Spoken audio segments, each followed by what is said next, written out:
5 important things you need to know। 5 महत्वपूर्ण चीजें जो आपको जाननी जरूरी हैं।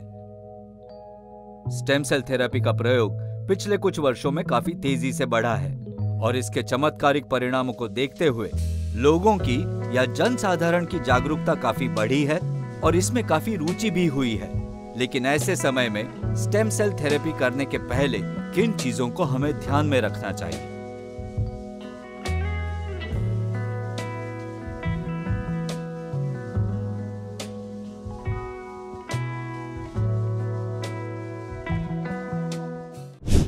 स्टेम सेल थेरेपी एक नए प्रकार का इलाज है जिसको रीजेनरेटिव मेडिसिन भी कहा जाता है। इसमें जीवित कोशिकाओं का या उनके अवयवों का प्रयोग होता है और इसका प्रयोग करने के पहले कुछ महत्वपूर्ण बातें हैं जो आपको जानना बेहद जरूरी है।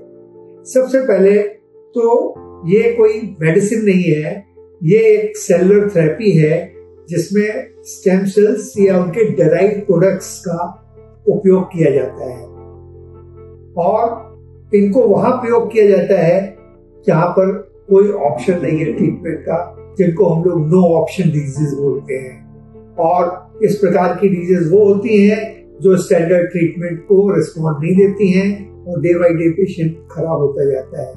लेकिन ये भी कराने के पहले आपको ये जानना जरूरी है कि इसके कराने से हमको क्या फायदा होने वाला है और क्या इससे जुड़ी कोई खतरा है या सिर्फ फायदे ही फायदे हैं। तो सबसे इम्पोर्टेंट चीज तो मैं सबसे पहले बेसिक जानकारी आपको ये देना चाहता हूँ कि स्टेम सेल थेरेपी आपकी खुद की स्टेम सेल से भी हो सकती है और डोनेटेड स्टेम सेल से भी होती है। तो जो खुद की होती है उसको ऑटोलॉगस स्टेम सेल्स बोलते हैं और जो किसी और ने डोनेट की होती है उसको एलोजेनिक स्टेम सेल्स कहते हैं।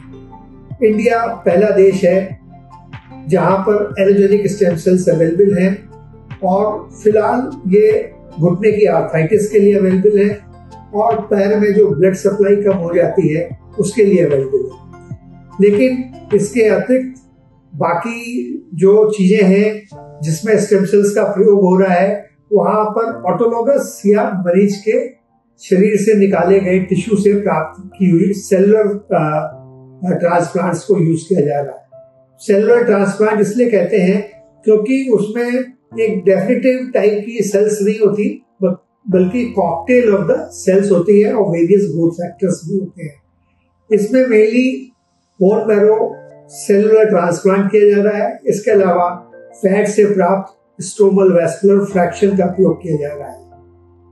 तीसरी इंपॉर्टेंट चीज ये है कि स्ट्रोमल वैस्कुलर फ्रैक्शन जो कि फैट से प्राप्त होता है ये एक लिक्विड गोल्ड की तरह है और बेहद कारगर टाइप है सेलुलर थेरेपी की, जिसका अभी इंडिया में बेसिकली प्रयोग आर्थराइटिस नी के अंदर और अनकंट्रोल्ड डायबिटीज के अंदर किया जा रहा है जहां पर रेगुलर ट्रीटमेंट उनको फायदा नहीं दे रहा।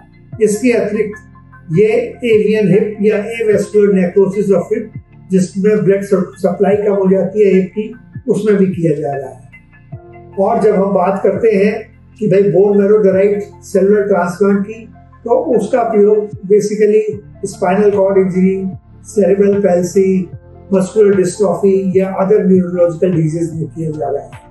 तो ये बातें एक बेसिक है जो किसी भी सेलुलर ट्रांसप्लांट या स्टेम सेल थेरेपी कराने के पहले आपको मालूम होनी चाहिए।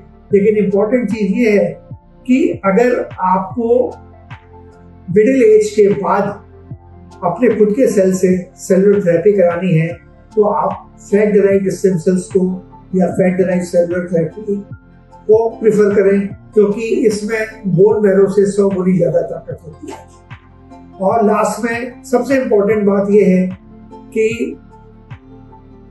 कोई भी पेशेंट में जिसमें कैंसर की हिस्ट्री हो या जिसमें फैमिली हिस्ट्री कैंसर की हो या जिसको पहले कैंसर हो चुका है अभी वो कैंसर सर्वाइवर है, उसके अंदर स्टेम सेल करने से बचें।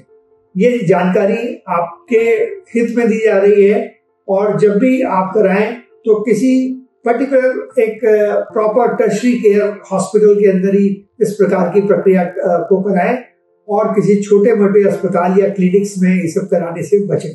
Thank you.